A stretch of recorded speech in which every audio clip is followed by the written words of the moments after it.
Heç kimin etmədiyini mən eləyirəm, mən bacarıram. Cəmi 3 aya övladınızı danışdırıram. Çox təəssüf ki, bu böyük bir yalandır. Bəli, bu kimi çıxışlara biz rast gəlirik.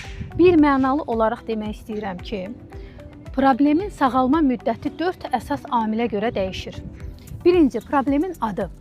Yəni, problem danışmaqla bağlı çox səbəblər ola bilər ki, məsələn, autizm fonunda gedən ilk problemidirmi, ümumi inkişaf ləngiməsidimi, sadəcə nitq ləngiməsidimi, afaziyadımı, alaliyadımı, o qədər nitq problemləri var ki. İkinci isə təbii ki, problemin dərəcəsinə görə dəyişir. Hər bir problem yüngül, ağır və orta olaraq fərqlənir və buna görə də müddət əlbəttə ki, eyni olmayacaq. Üçüncü vacib şərt psixoterapiyanın keyfiyyətidir. Və elə problemlər var ki, hətta bütüncül yanaşma belə tövsiyə olunur.